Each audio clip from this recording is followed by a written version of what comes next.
Hello, hello. Hello. And welcome to The Gabfest. Thank you so much for joining us for yet another episode of the Gabfest.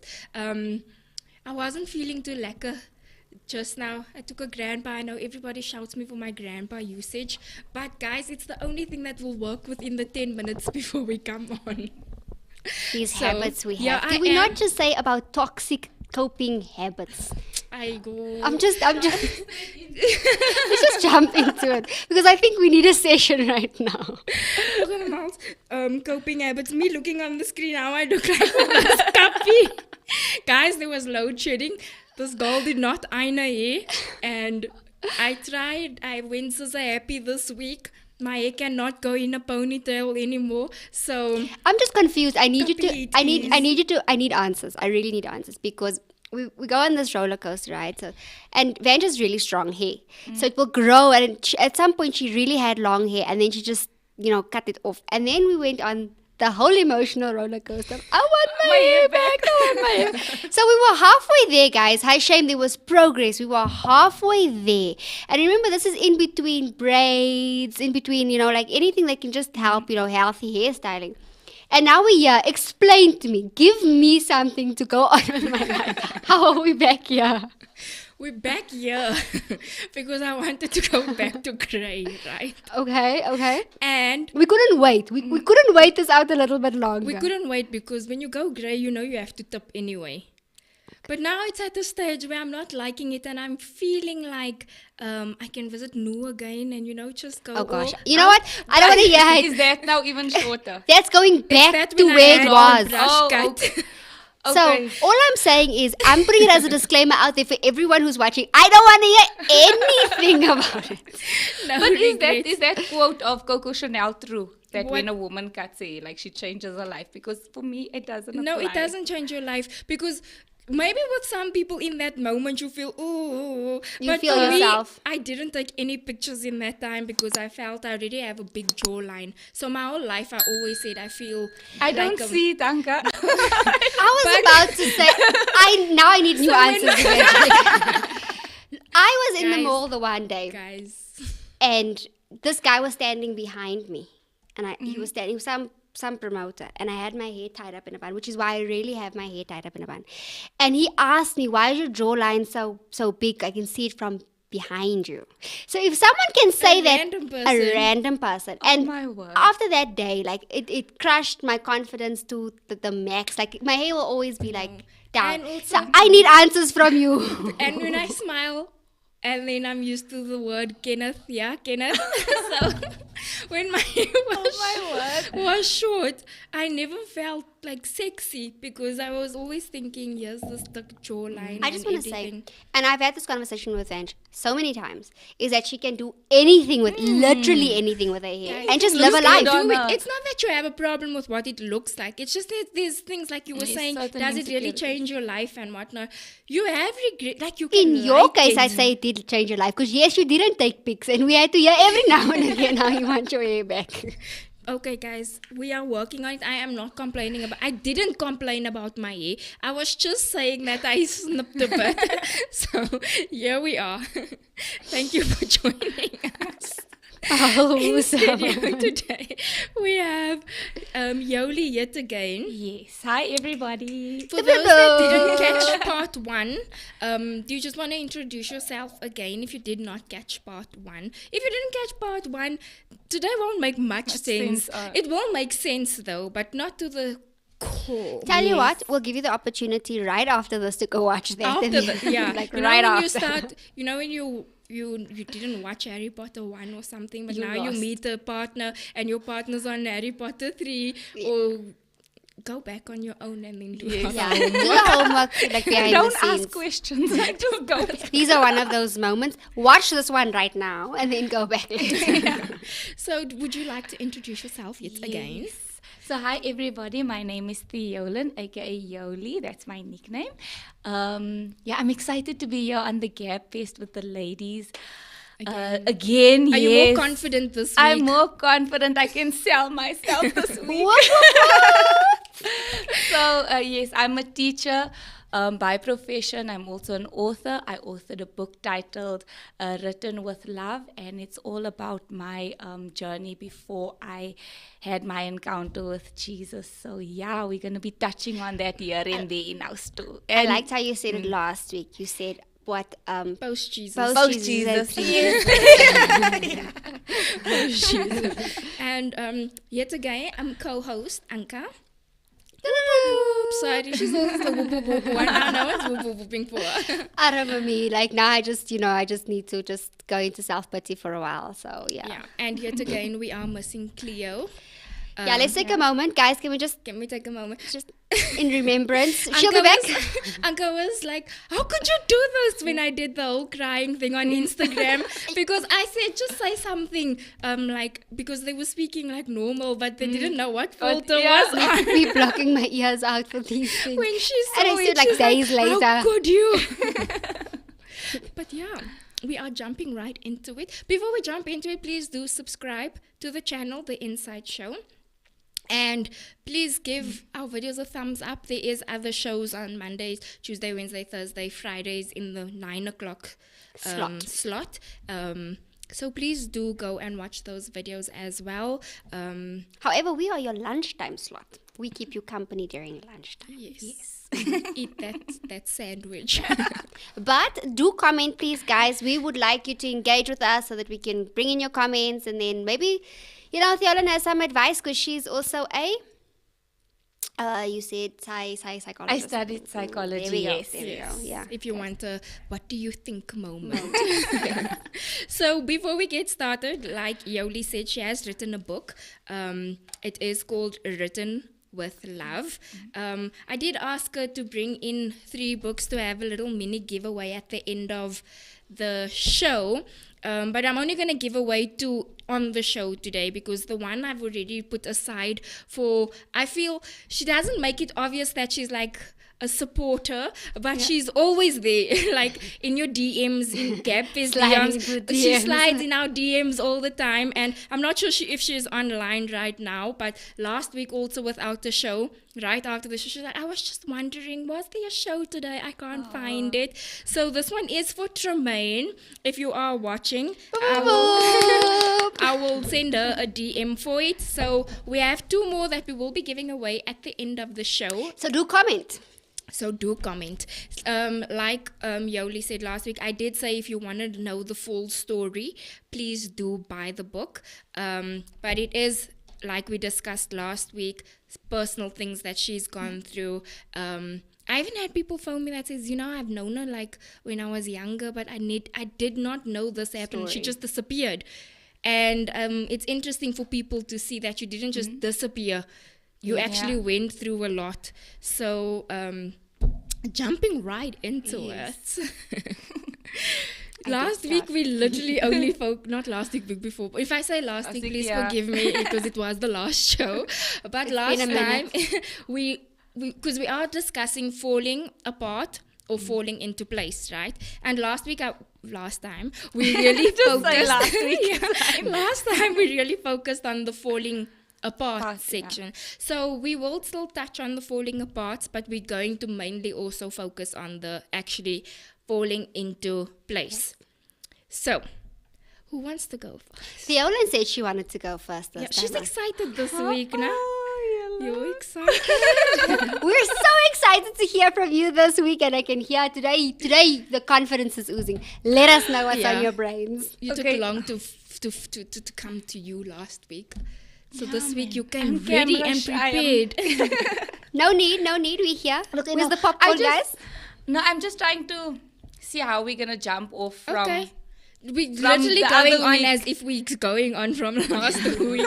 So, we mentioned a few things that happened to us in our lives last week. You discussed basically what you discussed in the book about being raped. You discussed about going on drugs. You discussed the suicide attempts and certain things like that. And I discussed my parts where I fell apart and everything.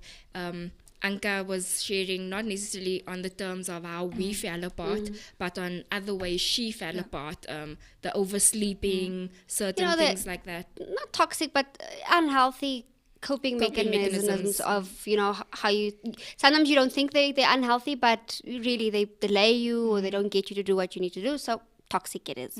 So yeah. So what's the good news this week? Because last week, last time, we were ranting it off the whole time. Yeah, we were ranting. So where do you want to jump off from your space? You don't have to go straight into the falling into place. If you, as an intro, just start with the falling apart. Okay. Yeah. So if, I was actually thinking about this for the whole 2 weeks. So thinking how can I talk about the falling into place? Because if I touch specifically on my rape, that was my pre-Jesus time, So thankfully, I've never really experienced that again since, after my post-Jesus time. I've never been raped. So I never really had to deal with it again. depression in terms of you were violated, I've dealt with it and it was finished. So I was really thinking about, okay, what else have I dealt with then? And I've had to deal with now. So there's a particular story that I don't really mention in that book, but I mention it in the new book that's coming. Yeah. And I spoke about it. I touched on it briefly when we were talking last week of the insecurities that I had in terms of dating, where I'd only date light-skinned guys and stuff like that because of my insecurities. But a lot of my depression also came from when I broke up or when that relationship ended, and in that rejection of my childhood also came up, and then you feel bad, was I not good enough? So that I dealt with pre-Jesus, and I dealt with that post-Jesus. Now, pre-Jesus time, it sounds so weird saying that, but pre-Jesus time, BC. So in that time, that was also when I'd go and just drink and stuff like that, and I'd want to commit suicide as well, because that is something that also happens, when people break up. A lot of times you find that people commit suicide because they've come out of a failed relationship. So I dealt with that in a toxic way. But now my post-Jesus, I've went through a similar situation again. But instead of, okay, must I share the story? Yes, Yeah. share. Okay. We're here for the So, share. Yeah, we're here for it. So, Sips our okay. tea. So when, okay. It's actually the first time I want to talk about this, but yeah. So I was previously engaged, and when my engagement ended, it was a bit untidy. So my first instinct was pain denial, kind of pretend no one really knew that I was no longer in a relationship. I didn't post, I didn't say anything. So it was still kind of processing it. And then a couple of months later, my cousin sends me a message, and she's like, "Are you not in a relationship anymore?" I'm like, "No." And she's like, "Okay, because I'm seeing things and I'm hearing things." And I'm like, I didn't see anything from you. And I was like, "No, okay." I was kind of dealing with everything on my own, internalizing everything, but also not wanting to speak. And then she's like, "Okay, no, come, let's go. I want to invite you down to my place." And she's in Mpumalanga. And I said, "Okay, fine, I'll go to you for the weekend." And we had a girls' afternoon where she invited her friends, and they were also going through depression. And some of them were actually in hospital. So it was a nice setup for women to just talk, and they don't all come from a church background. We were just saying what we were going through and What's stuff really like on that. your mind. Yeah. So fine, the lunch was nice and everything, and then they decided, okay, no, let's go out. So now that's a small dorpie. There's no clubs or anything, but they said, no, let's go to News Cafe. And I didn't want to be that Debbie Downer and say, no, I'm not going. So I'm like, okay, no, let's go. And then there was DJs there, and there was partying and there was drinking, and I'm sitting there and I'm like, okay, what do I do? I'm broken in this stage, but I know what I'm supposed to do and what I'm not supposed to do. But I go, and then I'm like, okay, do I drink? Don't I drink? Nobody knows me, y'all. If I drink, I'm gonna drown my sorrows away. I was literally tempted to do what I would have done previously. And then I was like, no. But then, in fact, what helped me was that my cousin kept saying to me and telling her friends, no, she doesn't drink. She doesn't drink. Don't give her. So that, for me, she was kind of like that support. Protecting me the from not falling into that temptation. And then fine, they were having a good time and everything, and then I just felt uncomfortable. And then we went back to our place and we fell asleep. And the next morning I was supposed to stay for lunch. And I just felt so like untidy, man. And I like, I said to her, you know what, it's church. I need to be at church now. I need to go. And I drove and I came to church, like still with the same clothes I had on the Saturday night. I literally came to church like still dear mekaar. But then in that moment, I thought, you know what, I'm not going to make the same mistakes that I made before. It's easy for me to just say, let me go to a club and drink and just do what I want to. But I want to do something that I want to do things the right way. Because at the back of my mind, it's also like what we were talking about, you need to be strong for others, because it's like they look at you, and now if you make that mistake, then people are going to question, like, is there really a God? Or they're going to judge and, throw stones and all of that. But that wasn't so my main focus. My main focus at that time was like, you know what, I need to run to Jesus to kind of help me deal through this, because I haven't, the months prior to that, I wasn't really dealing with it. I was kind of just sweeping everything under the rug. And then when I decided, you know what, let me practice what I've been telling other people to do. Yeah. Let me put it into place. And I really started just seeking Jesus more, to the point where I then just wrote like a 21-day devotional, and I posted it on my website it was for me to receive that healing for myself. And I thought, you know what, as I'm going through that process, maybe it can help someone else. So that was basically what I did. And in that process, I did eventually find healing for myself. Sometimes we go through things and then we just sweep it under the rug and we think, it's gonna go away. Not knowing that you need to deal with it head on, because if we continuously just sweep it, it's going to catch up with you like later on, 3, 4, 5 years down the line, and then you will even bigger mess.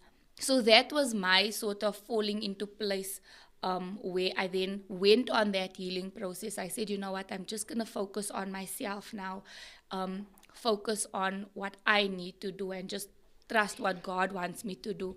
And that birthed actually the new book that's coming out now, So that was kind of that pain, and that whole process that I went through was me sort of taking my falling apart bits and kind of falling back into place. Yeah. So basically there was something that you could get up from, and it basically pushed you to a further, like a better place, to something like an achievement. Because if you'd stayed there, what would have the road have been? Say you were in the news cafe and you did take that first drink, like where would that road have taken you? But what for me is powerful about that story is that you actually made a decision and said, okay, fine, I'm not going to do this because this is for me. Because the reality of the matter is, when you do certain things, which is like a coping mechanism, and some of us, sometimes we say, oh, I'm going to show them, and then you end up doing it, not realizing that it's hurting you. Them is not going to be hurt, it's you. At the end of the day, you're going to have to pick up the pieces, deal with the consequences, or you're going to have to take 5 steps back to revisit and rehash and unlearn certain things again to get to where you've been, basically. Yeah, true. Because with me, I would say the same thing in terms of, not like with me, but to jump onto what you were saying, is that so many times you do something in a moment just to feel better. But then, like you say, I always say, I'd always tell people, when you are in a crowd where there is drinking and stuff like that, and you can't drink because when I did drink, I didn't know when to stop. Or certain things like that. If you can control it, don't always encourage people. No, just take one drink. Because you don't know that one drink could damage that person, because that person, they just needed that one drink to go back to where they came from. And I always say, people must be so careful when you're in a crowd, not to just, because you know how to control something, don't think everybody is in the same situation. People come from addictions. People come from, my father was a drunkard, I don't want to fall into that. But they struggle with the whole am I him kind of a thing. So I always say be careful also. I'm speaking now from the other side as well, that when you are in a crowd and you're comfortable with certain things, not to speak so freely Yeah. Yeah. about situations. It's like with the last show that when we were saying that, when I was saying that, be a lekker person, man. Be someone that's not toxic to the next person. Yes. Like, I think when you do your introspection as a person yourself and you're around someone else, especially when it comes to having a nice time or going out or whatever, how can you help someone else be in a better position?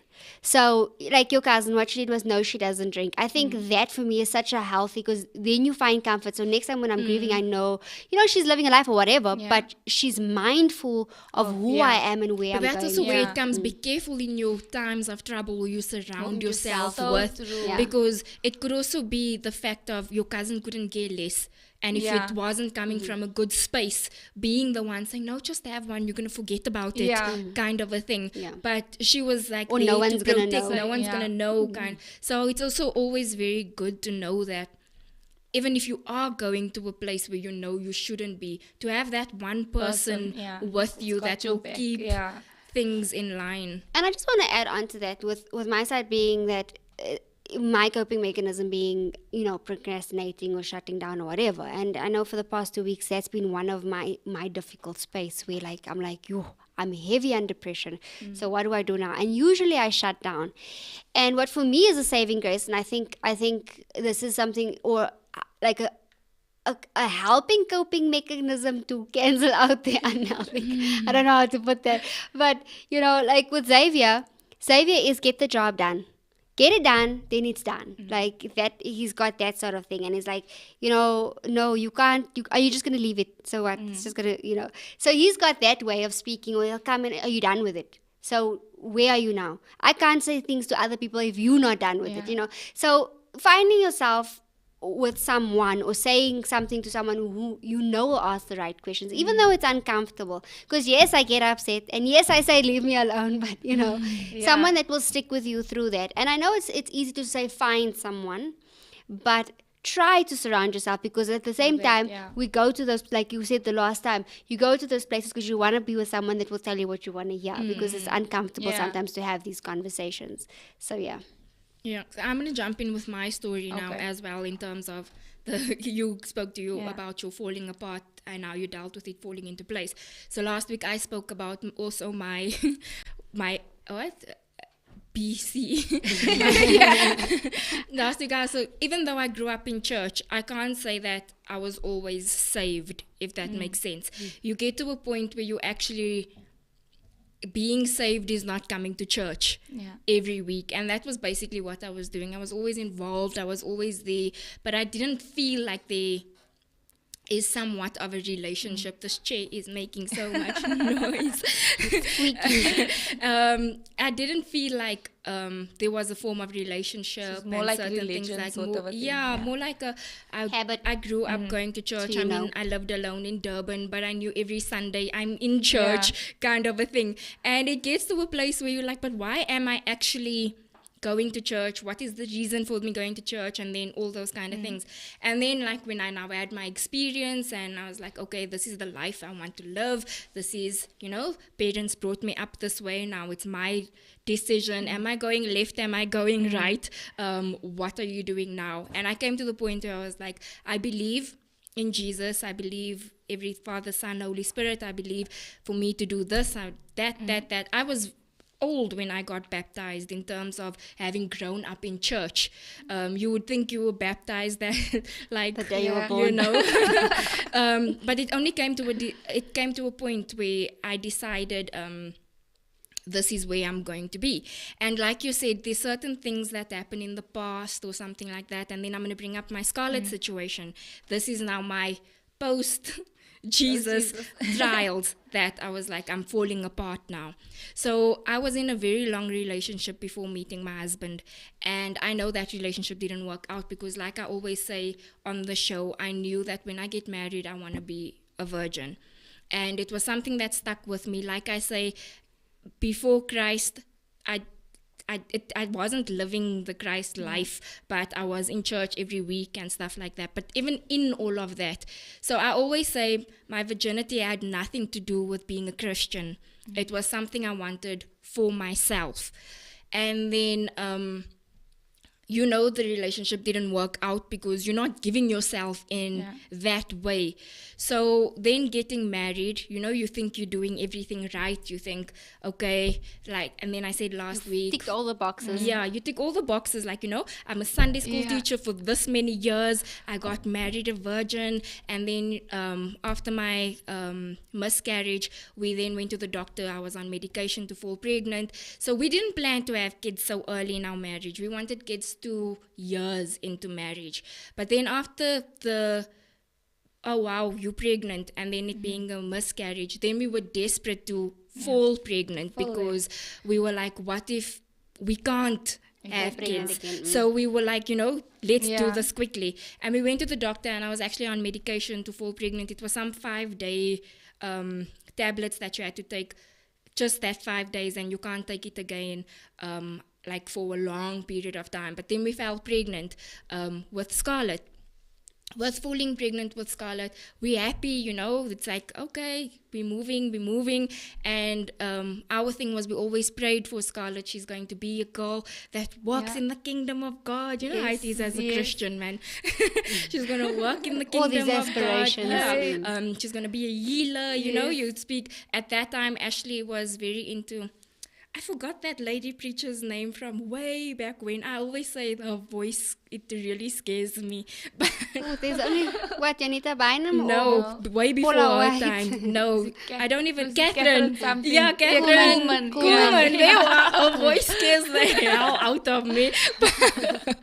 But at that time, Ashley was listening to her all the time, and we were like, yeah, we want our child to live like this, and you walk in the kingdom of God, change lives, do miracles and whatnot. And then before we give birth and everything, and she happens to be deaf, and then you start questioning. Now you're still also playing on the thing. In your kingdom, I've been a Sunday school teacher since 16. So you get upset. Looking after other people's kids. You remind him, I did this, that. Teaching them the word of God, other people's kids, and now you fall pregnant, and this is how you repay me. That was literally my words, this is how you repay me, kind of a thing. And for me, that when it comes to, yes, I didn't drink and I didn't smoke and I didn't go back to my old habits, but I totally lost the relationship with God. I sat in church every single Sunday. Like I said, that's why going to church does not mean you're a Christian. Yeah. I sat in front, sat there every single week, just sitting there, don't lift my hands, don't pray, don't anything. And I think that was for a full year and a half where I just did that. And because it's hard. It's hard to... Because, I'm blaming you. Yeah. The hard. word says, get married, virgin. I did that. I was working in your kingdom for how many years, looking after us. So I was just ticking off all those things about, if the Bible What's had a morally checklist. correct, What's morally correct. And I'm ticking. And in my mind, I'm like, how the hell? Because I've been doing all those things, but this is literally how you're paying me back. I've decided to live properly. I'm not drinking. I'm not smoking. I'm not putting myself in circles where you discuss people. I'm not doing all these things. Why is it that this is how you're paying me back? And what was also difficult is at that time when I found out, I left Sunday school as a whole. And then you'd still hear people speaking about she doesn't even this, she doesn't even that. And those kind of things play on your Makes it mind worse. because you don't know what I'm going through. I didn't share up until a year later that we found out that my daughter is deaf. So now it's supposed to be, as much as we said last week, if you don't speak, how is people going to know? Yeah. But at least know that if I've been here for so many years, if I'm just letting go and disappearing, Something there. something is up, something, Yeah. yeah. Don't just assume that, she doesn't care anymore and certain things. So I would get messages and stuff, even some of the Sunday school teachers, the way they treated me after that, there's some that I can walk past them, they still don't greet me. And there's those certain things that, it grows in you and you're like, what was all those years of effort for? But then I got, this is still me falling apart.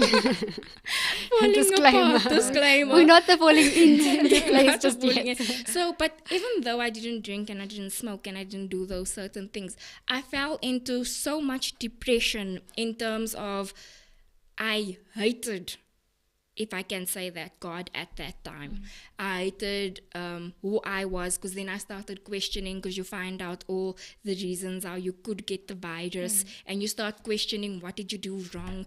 Did I have to get that nanny? Did I have to breastfeed? Because as much as everybody is for breastfeeding, I'm very against breastfeeding, because Scarlett could have gotten deaf through breastfeeding. So there's so many things that keep going on in your mind, and you're like, you did all this and still nothing is working out.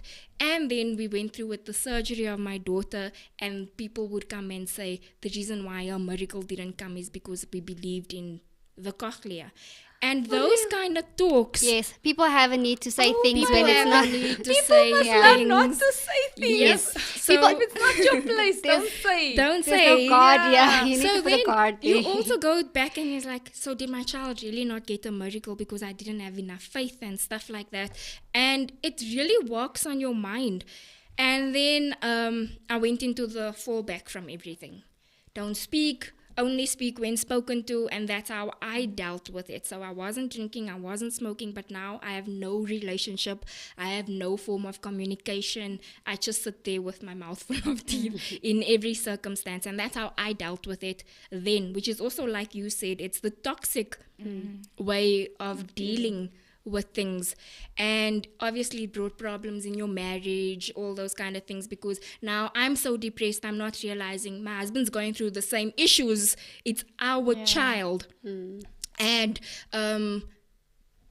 as things happened, it took me up until today, I still struggle to read the Bible. I mean, it's 4 years later, and it's still a struggle of, how do you get through this? And this is why I phoned you when I said, this is something I'm thinking about, the way you're doing it, even if you're going through something. You're so persistent in, guys, get through this. This is our kind of a thing. And I'm still struggling today with my post-Jesus because of the situation. So that's why I thought this is also a topic that is so important. Are you falling apart, or are you falling into place? But You want to say? I just want to jump onto that real quick, and I think it's important to note that you don't really have to go through something very big to experience Yeah, so true. just shutting yourself down or building up a wall. And the reality of the matter is, the minute we build up that wall, and it's easy, it's so easy, because I found myself in that situation last week. I'm like, I'm not gonna pray. Why must I pray? Why must I ask you? And they're not answering. So Yeah, you start questioning, is this prayer actually working? Yeah, and I got upset to the point where, like, when you cry out of frustration, you just It's weariness. Like you just drained. yeah. And I was literally there. So what I'm saying, and it wasn't big. It was nothing happened to my children. I didn't have that big of an experience to have to go through that. But the minute you build up that wall, it's increasingly difficult to just break it down, because now you have to create a new habit. Now you have to sit there and you're like, okay, now you feel guilty because you didn't talk to him. Yeah.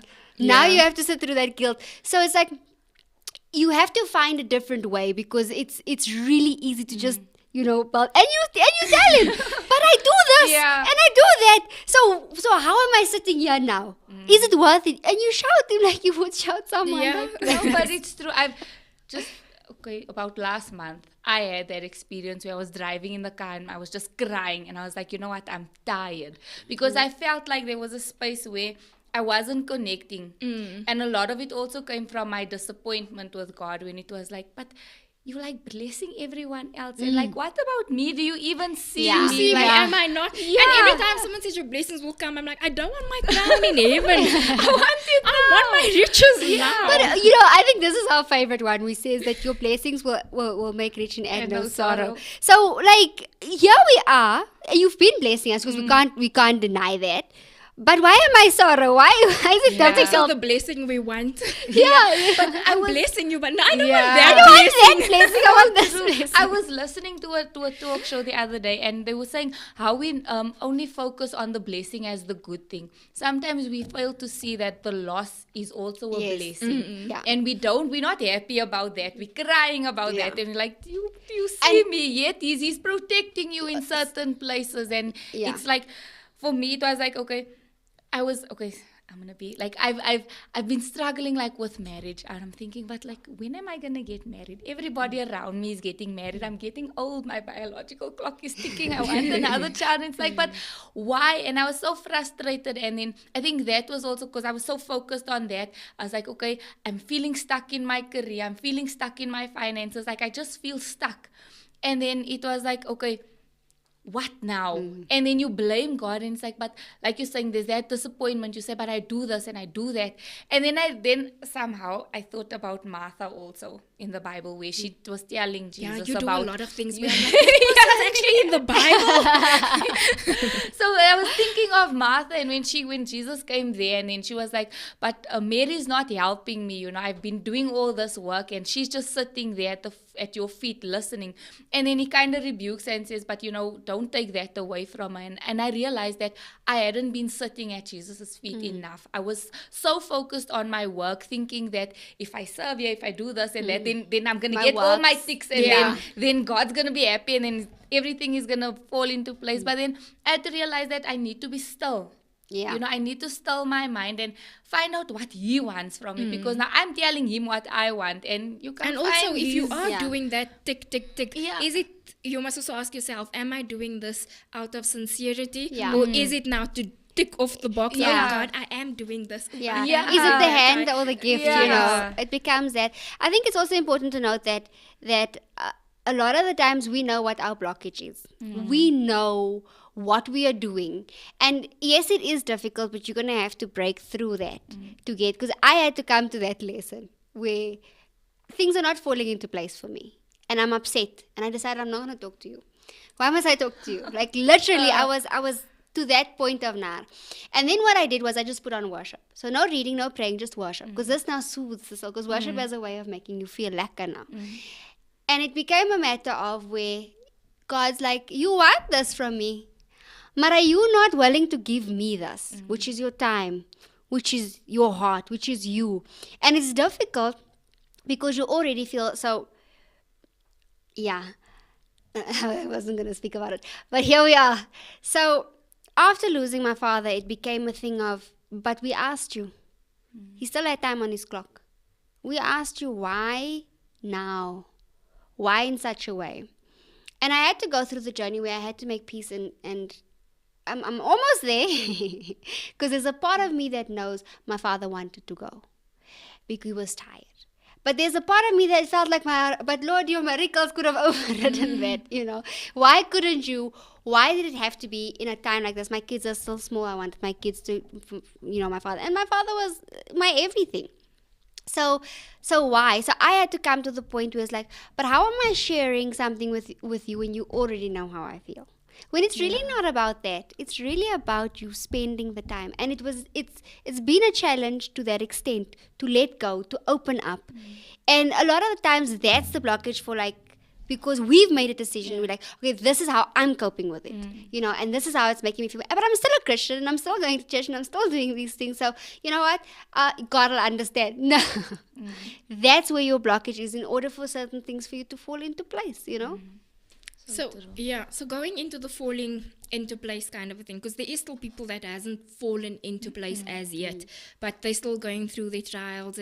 Like I'm still going through my trials. I still have to go to therapy. I still have to do all these things. I still have to consider that Scarlett can't be in a room with too many people. I still have to consider charging the battery every day. Your mind goes to, if something happens to me today, who is going to charge our batteries to be able to hear tomorrow? Who is going to know this? Who's going to know that? All those kind of things. But with her situation, like I say in my post, and I also say even my before Christ, as much as drinking and smoking and all those kind of things is seen as wrong, I do feel that I went through that to have more compassion now. Because I find that when you've gone through, I don't know, it's just the way I think, when you have gone through something and you've dealt with it certain ways, when you do come into a room and there is people that is doing those things, you don't blame, if that makes sense. Your mind goes to, I wonder what's hurting, or those kind of things. You understand that this is a season they're going through. Something is bothering them, something this, something that. And I must say that has given me much more art in terms of compassion, because when I do listen to how people speak that hasn't been going through something, or they didn't deal with it in a toxic way, and how they speak, your mind just goes to, how are you thinking like that? People are people. So you can't just say you asked for it, is, kind of a thing. So I do feel that helped me have compassion to where I am going to today. With my daughter's situation, I've always had a heart for girls, and I've always had a heart for women. I've always done, those matric dance, get outfits. I used to make dresses for girls that couldn't afford the dresses and those kind of things. My passion was really always, to help, and especially woman. And I feel that when Scarlett's situation happened, I became more vocal in terms of what is mothers struggling with. Like you said, you do things and you post it thinking maybe it can help someone. So when I post something as well and it seems inspirational, I'm not doing it for the sake of, I want you to be inspired. This is literally like a letter to myself. And whether you read it and be inspired by it, okay, I've helped someone else, even if it's just one person. But I feel like that's where my falling into place came. So now if someone speaks to me about this, or they speak about that, or I have some sort of understanding, like I always say, Scarlett's story is her story, but her story has also given me a story. So I've learned to deal with certain things, and I feel that my falling into place, I'm slowly falling into the person I've always wanted to be. I've always wanted to be someone that inspires women, and then when becoming a mother, I wanted to be someone that inspires moms, because I hated the whole how people assume moms have everything together. Super mom, and everything like that. Those kind of things. And we struggle with that the same way men don't speak out. I find it that mothers struggle to speak out because people that don't have kids turn it into she hates her kids. And or she it's lets herself not go. That kind of thing. I can't deal with that one. She You lets herself really go. just want to have a moment of a... So in the week, or was it last week, I did post, it's okay to feel like, I hate this child right now, but at the same time stay at them and be like, thank you God for this blessing, kind of a thing. And that was my biggest thing. And had I not gone through the situation with Scarlett, I would have never found my voice, if that makes sense, because I was always someone that's only speak when spoken to. It's not my place. Like you were saying last week, people compare you to your parents and those kind of things. It took this situation for me to be confident in who I am and be like, but actually I have a voice as well. And whether it's helping one person or 10 people or just me, it's something falling into place. Yeah, and you know how, the corny statement that always something, everything always happens for a reason. A lot of the times God allows us and lets us go through this situation to bring the best out of you, to push you to that place. Because a lot of the times, I think especially people that grow up, like me, being very personal, growing up in a space where, you go to church, you're raised in church, so you know how to do the dance, you know what to say, you know what the lingo, you know how to walk, and you become good at mimicking this lifestyle, but you don't really have a relationship, you don't really have, and you say, I aspire to be this, and people even say, no, you're going to be a brilliant leader and you're going to be this, but you just never reach any potential because you're used to people just spraying you with compliments or whatever, or you just know what to do so that you're just in the good girl vibes. The good girl syndrome. Yeah, you just, you just fall nicely into the good girl syndrome. And then a lot of the times God allows you to go through that to push you out of that, to say, okay, fine, now you need to reach your potential. Now you need to reach it in a different way. Like I always said, no, I don't have leadership qualities. I don't have this, that, and the other. And I'm like, yo, and I get pushed into this, and it's like, yo, God, you have a sense of humor. Now you have to get the skills now. Throws you in the deep end. Throw you in the deep end, now you must swim. Yeah. But then those trials and hardships, then you're like, okay, this is how you deal, because you need to tell someone else now how to deal with it. You need to show someone else now how this is done. So you're like, yo, but can't we take a shortcut? Must we go the long way around? Must we go through all of this? Can't you just give it to us? You know? So yeah, it's important. What would you But say? I think- No, just to go on that, I always struggled to connect with people that didn't have an experience in terms of, like with, psychologists. I struggled to connect with them because they would try and help me, but from a textbook point of view. So you must do this and that, and then everything will be fine. So I struggled to connect with that, and I struggled to connect, like you said, with people that haven't gone through situations and they don't have that grace. So they come across as judgmental, like you must just do this and that. And Yeah, why don't you just do this? Yeah. and then it's like, but it's not as easy as just doing this and that. And I don't want to say that everybody should go through something, but I feel that people. Look, it sounds harsh it when you sounds say it harsh, like that, but sorry, just to break in there quickly. If you have to go and if we have to look at the Bible, that any woman or even any man in the Bible didn't just have a hunky-dory life. Yeah. Like literally they have a horror stories in there of what people had to go through, and that is to produce that testimony. That is to produce that, to say, okay, fine, this is how it was dealt with. Some of them is even now you shouldn't be dealing with it, you know, like this is the consequences of if it was dealt in a certain way. And yes, you do need that experience. I'm not saying everyone should go through a divorce. Not everyone, but there's a sense of understanding when someone has been through something. I don't wish it upon anyone. Just though. that compassion. Yeah. So like this week, was an untidy week for my family. But just like yesterday, we received a call. So like, okay, when I say cousins, I have a lot of cousins. Like my dad has 12. They 12 brothers and sisters. Okay. So one of my cousins, he's addicted to drugs for 18 years. So people were taking, I don't know, he tried to steal something and the community like had mob justice on him. So like they beat him up really, and then they were taking videos, and like it was almost like, it was so inhumane for me because I understand that he's not in his right frame of mind.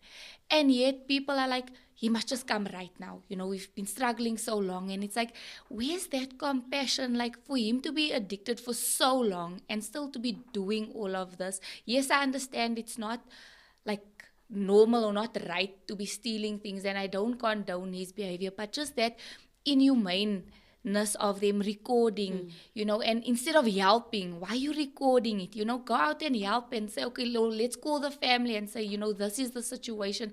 But to stand there and just be so cold, I find that a lot of people have, or sometimes they have gone through things, but they've forgotten that they've gone through it. And now it's like, okay, I'm saved, I'm a Christian now, I'm perfect. So they disconnect to the challenges that they probably went through. And now there's no compassion sort of a thing. It's like, just, why you're not praying right if you're going through things, or you know, there's that lack of empathy, and I struggle with that with people. Like, show that compassion. Like yesterday, I was like in my own thoughts where it was like, okay, how are we going to help him? Because that's where my mind instantly went to. It's like, okay, what's the process now? What's the steps that needs to be taken to help him? Because if you're going to say, I'm tired, if this one says this one is laughing, at the end of the day, we might as well just prepare for his funeral. You know, that's how bad it is. But you don't want to think like that. You want to say, okay, how can I help? And like I say, as Christians, it's like we're just so cold sometimes to people that have gone through depression, that are going through depression, that have gone through things, because you think like, I'm perfect now. Yeah, there's that superiority vibe going, and I do think, and a lot of times, and I say, when we say certain things on the show, we don't condone it. However, there's an understanding behind where this person is coming from. There's an understanding. There's the compassion of saying, okay, fine, they're dealing with it in this way. It's not right, but they must experience some intense pain. Yeah, where's that pain coming from? You know, I watched this documentary the one day, and it was increasingly disturbing. It's basically a mother who killed her own kids. Being a mother, you could sometimes understand the frame of mind, not condoning it, but she basically had her kids in the freezer for like a year or two, which is like, how did the family members not know, like how did they not ask questions? But when they interviewed this lady and they asked her why she did this, she as a child was raped. And her mother told her, get over it. And she promised herself, if my kids one day get raped or whatever, or sexually abused, I will kill that person. It just so happened that it was one of her own kids who was doing it to the other child. Right? But it becomes a matter of that intense pain had put her in this position where she doesn't think rationally. Oh, that has become her moral compass. So there's somewhere, and that was from the ECD, somewhere there was pain. So what I'm saying is, when we look at other people, and the way they handle things or the certain things that they do, let us not judge, especially us as Christians. Let us be that type of person to say, okay, fine, where is this stemming from? Where is this coming from? It's not right, we can remedy that, let's see where we can, but we must first go see where that is, so that this person can then fall into place, because clearly it's a toxic coping mechanism. But also, as a Christian, like you're saying, as a Christian, it's also not righteous to say, like you saying, your mind is thinking, what's the step, what's the step, what's the step? And I find a lot of times people in the Christian circle, remember, we're not generalizing, but many times in the Christian circle, you have people that do have the compassion, but not they don't have the gift to help. Yeah. If that makes sense. And sometimes that makes the situation worse. It makes the situation worse, because now you're still judging. So you have the compassion to say, I shame this happened, but you're not helping the person through the actual situation to fall into place, because we have the mindset of, as long as things, you use the example just now, when you look, God, why are you blessing other people and those kind of things. Many times when people are being blessed, they literally shun themselves from everybody else, and they try to have this aura around them and things like that. And I think that's where the mistake also comes, because as much as we pray daily for our blessings to fall into place and all those kind of things, it's important for us not to lose track of our main goal, to make disciples, help people through the situation. My mind always goes to that verse when Jesus says, I'm leaving you to do more. My mind always says, what the heck is more? you opened the blind eyes, you did this, what is more? So after sales service, not even do what I did, do more. So in my mind, I always go to, you start thinking, what is more? And we lose that part, because now we just jump to every prophet said this and we believe, because not to be ugly, but I've come across a lot of prophets where it feels like it's the same thing like going to a fortune teller. So when I lived in Durban, my roommate, she was into this whole card reading and fortune teller and whatnot. And every week she would come tell me the new line in her hand, and the fortune teller says tomorrow she's meeting her husband. And that's how she slowly started going into a new relationship every week, because the fortune teller would tell her every time, you're finding love this week. So every time she just comes in contact with a male, she goes to what the fortune teller told her, and is this my husband? Is this my love? And I find that Christians do the same thing with prophecy. Somebody speaks over your life and you jump into any situation because you automatically think this is what that prophet was speaking about. And we forget that with the prophecy, God already planted the seed in you. God doesn't. He's just supposed to confirm. He's just supposed to confirm it. Yeah, he doesn't gossip. Exactly. So many times I find that's the biggest thing now. We're just seeking a prophet to tell me about my financial blessing, and not even other blessings. We seek a prophet for because our it's only financial a blessing if it's blessing. financial. If it's financial.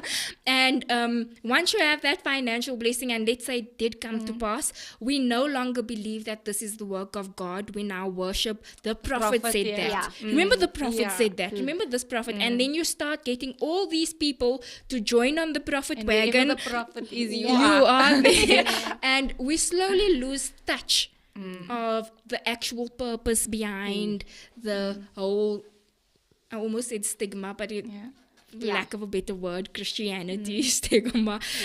We lose that touch of helping the person next to you, about helping so many others, about sharing your blessing. there was when we had our Holy Spirit conference, one of the preachers was speaking about you cannot bless if your cup is not full.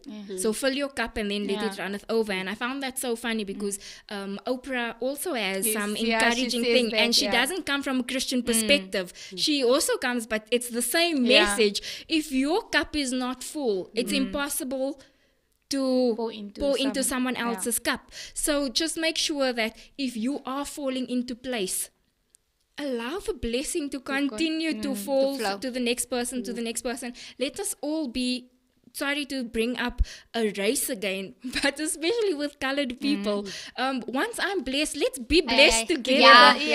You know, let's not make it a thing about the crab syndrome. Exactly. I'm better than you. I'm dressing a certain way now. All those kind of things. Be comfortable in, you know, blessing the next. And everybody doesn't have to know. Well, the Bible does say the right hand shouldn't know what the left hand does. So I think just on that, we were mentioning like the prophets, we're also living in a time where people are so hungry for what the prophet is saying that they neglect their own relationship with Jesus. So it's like the prophet said this and that and that, and they stand on that word, forgetting that they need to stand on God's word. And really, that's also where our cup will then end up like being filled, you know, when we see God's word for ourselves and get that revelation for ourselves and not just what the prophet says. And I think I was doing a bit of research. Well, I came across about it like just by chance, and it was disturbing to note how many Christians are involved in New Age beliefs, and they mix it in with Christianity.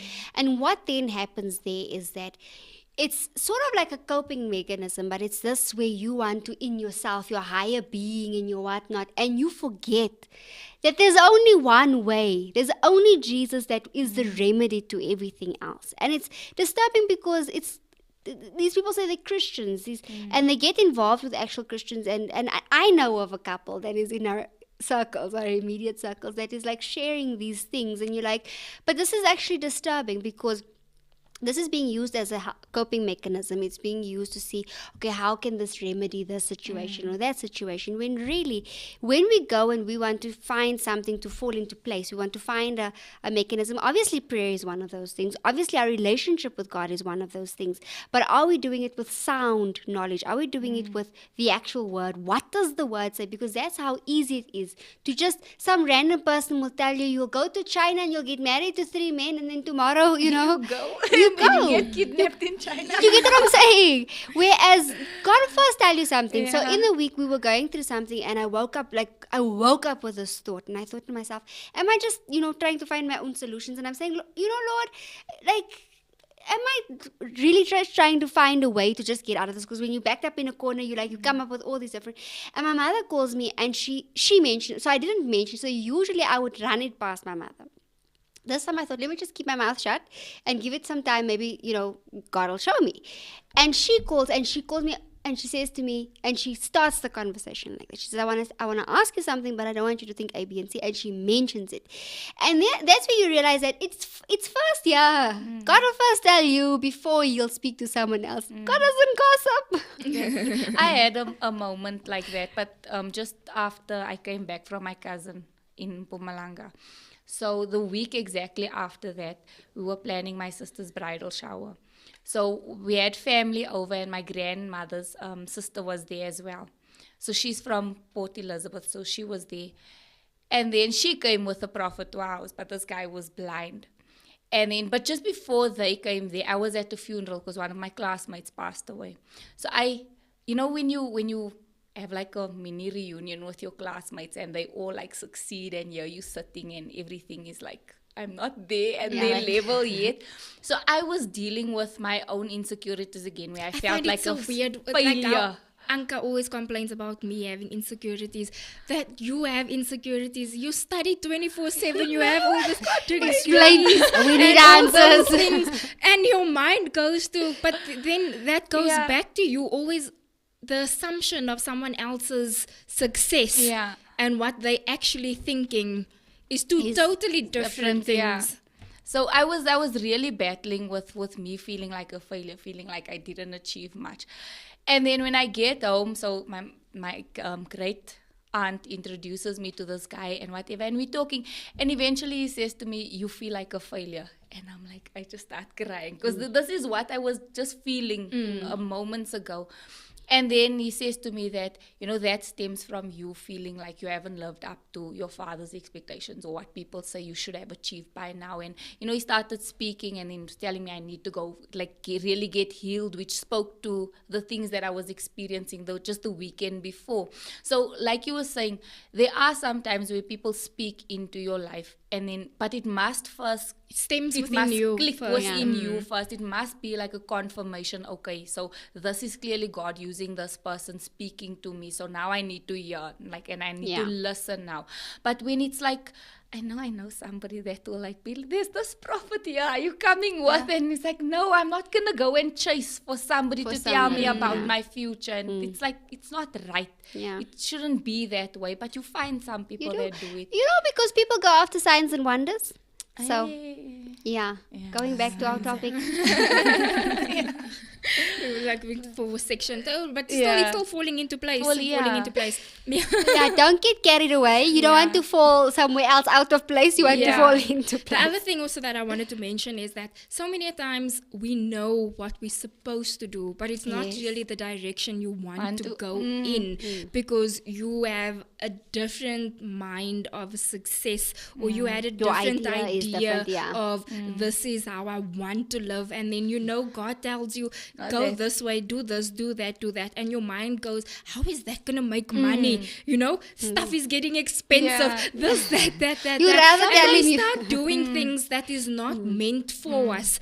And that also delays our falling into place. I think sometimes social media also plays a huge influence in that, in terms of we see how other people have gotten their success and we think somehow it must be the same. Is it falling into line with what is happening in culture? If it's different, then you question okay, Lord, is this really, they didn't do it that way, but they're successful. And the way you're telling me is something completely different. We forget we're different people with different temperaments, different personalities. There's a lot more. It's intense. It's like your DNA. No one else has it. That's how unique your personality is. As much as people say, oh, you're just like... No, you're not. You're going to have your own path. I just want to just give comments. There's some comments here. I don't know how to read them, but I'll just jump right to where people actually wrote sentences. Ashley Frederick says, thank you, ladies. Great nuggets again today. Ashley again. Back to basics, which is the Bible. What does the word say? We just have Miss Joseph that commented, as well as Annalise. Yeah, Annalise was saying Catherine when I was trying to figure out Catherine Kuhlman. So she was saying there. So it took me forever to figure out why are you saying Catherine. Has it to do with the book? What has it got to do?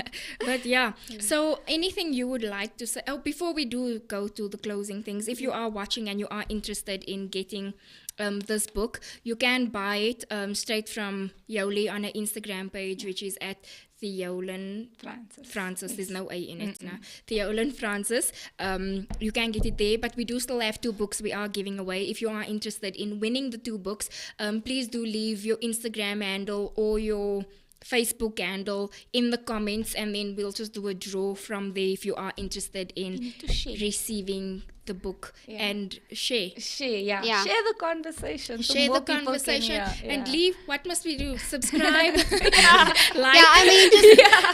the whole subscribe, T's and like, C's, yes. So please do subscribe to the Inside Show. Please do like today's episode, and please do leave your name in the comment section if you are interested in receiving Yoli's book. Oh, just to add on, please go like our page on Instagram to go follow us on Instagram. We have our Instagram page on the Gabfest, where you do see our behind the scenes of the planning, what our topics is for the week or anything basically to do with the Gabfest. So with us being in closing, do you have anything you would like to say in terms of falling into place? I know we spoke a lot about the falling apart thing, but so many times we have to learn. Not necessarily learn, we have to hear from other people, because so many times when somebody speaks about falling into place, you're like, yeah, but you didn't go through this. You didn't go through that. You don't know my situation. And that's why I thought it was so important to go into depth about the falling apart, because then you start understanding that, yes, your situation could be greater. Your situation could be something smaller. But at the end of the day, if you are going through something, nothing is too big and nothing is too small. A situation you're struggling to cope with is a situation you're struggling to cope with. So, there's no level in coping. So anything you would like to share, anything about falling into place, any encouragement, anything based on the topic you just like to give your 10 cents? So for me, I'd say is when you are experiencing something, don't brush it under the carpet. Experience it. Go through it. If you are facing pain, go through that pain. And because it's not healthy to just say, it didn't happen to me and not accept it and just want to try and be perfect. Experience that pain, even if you need to disconnect from your responsibilities. I know it's not always easy, but take that time for yourself and just be still. Sit in that pain, because there is something that you need to overcome in it. There is something that you need to draw from that particular situation. So sit in it and then take that pain authentically to God. There are many times where it's difficult, but sometimes I feel that the difficulty comes when we try to be perfect with God, not knowing that He knows exactly what you've been through. He knows the pain that you are experiencing. So go authentically to Him. Even if you feel like you want to shout Him for that day, do it. I do it many times. So really just be authentic with Him. And if you're struggling maybe with reading the Word, listen to a sermon. There's days where I can't pray and I listen to a sermon, and that fills my cup just enough for that day. There are other times where I can't listen to a sermon and I listen to worship music. But do what works for you in that moment. Don't think that you need to conquer that mountain in one day. Take that process, walk that journey, and eventually you will get to the other side much stronger. It's not a race. Don't think that because somebody has achieved or gone through their depression or whatever at a certain time that you have to do it as well. We all have our own journeys that we need to walk through, but go through that process. If you're going through a denial process, go through it. If you're going through a depression process, go through it. If there's anger, go through it. I think at that way, you'll come out healed so much better when you really just go through the process. Allow God to really work within you in each and every season of your life. It's not a race. It's not a competition. Let God work with you and do what works for you in the moment. Like I said, if you can only listen to worship music for that season, do it for that week. It just don't do nothing at all. Just try and do something, And so that's my encouragement to anyone listening. Okay. Mine is just very short and sweet. Be kind to yourself. I think we all are going through a lot of stuff. I think if we are more kinder to ourselves, then we will afford ourselves the opportunity to be kind to someone else. Because the reality of the matter is we all are going through something. I mean, I had a conversation with someone earlier, and they felt that I wasn't there for them in a certain way, and at the same time I'm thinking about, we kind of all going through something here, but then you realize, okay, fine, maybe I should take my out first, and then realize, okay, fine, but we are all going through something. So I'm kind there because I understand they're going through something, but I'm also kind here because I know that it is tough. Let us be nice, and we've got a lot of responsibility going first. So that's it from me. Be kind to yourself. Be kind. I'm also gonna jump on the side of I always come in from the angle in terms of I always want to encourage people not only on a Christian basis, because I do believe there is many religions, there is many forms of everything basically, but for me personally, as much as I'm a Christian, I follow Christian morals, I follow Christian values and certain things like that. There is still a group of people who is not Jesus yet, kind of a thing. So I always also try to be in a positive light for those people as well. But also for me, as someone that follows Christian morals and things, when I'm in my difficult space, you were saying a sermon, I cannot listen to a sermon. when I'm going through a lot. I feel more depressed for some reason. I cannot listen to worship because I feel it. Have you ever gone through something and you listen to Tamia and you were happy the whole time and automatically Tamia comes on and then you're like, You're just missing someone you don't know. you know? Oh, you get what I'm trying to Yeah. say. So many times for worship, that's what it does to me. If I'm going through a lot and I listen to worship, it puts me in a worse space because I go back to the whole blaming God kind of a thing. My thing is I do better with praise. Okay. I can have a full-on hour prayer session with praise, but the minute it goes to worship, I keep quiet because it's not my... And it's okay because everybody has your relationship with God and how you do it, it's up to you. As long as there is the form of relationship, it's just we told in worship, and those kind of things. So there's nothing wrong in terms of with the praise side as well. Many times I do the podcasts, but I don't do Christian. It's not the pastor, it's not some first lady, it's not something. I just look for something encouraging. And with what I literally do is, say for example, I don't like this blue table and this blue table is getting on my nerves. I literally go to YouTube and I say motivation on blue table and I just listen to the first thing that comes up and I'll go in and in and in, and it sort of, it builds me up until I get to the point of, okay, now I can do this step because now I don't blame God. If that makes sense. Because in my situation, I automatically blame God first because, like we were saying, you tick the box and everything and you say, but are you not hearing my praise, kind of a thing. So with me personally, I first build up with normal motivation, encouragement, whatnot. You have they call those pastors the grace pastors that don't really speak word, they speak forgiveness.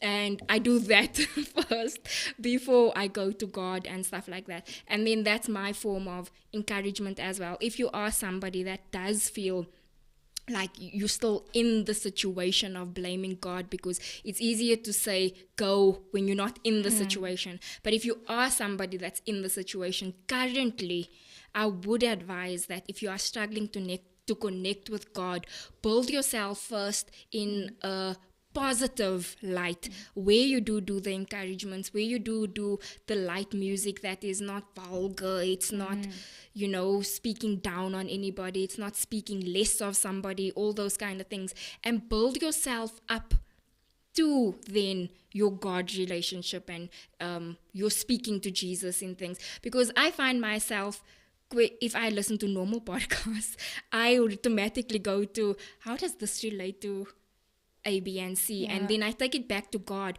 But it's not something where I went to the root of a pastor first.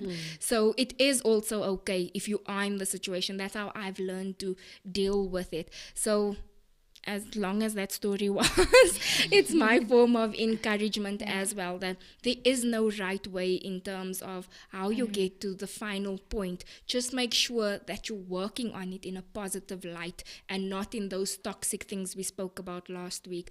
Always make sure you surround yourself. Yeah, the three of us said, well, not really, Anka, me and Yoli was saying last week about how we struggle to open up to people within the church.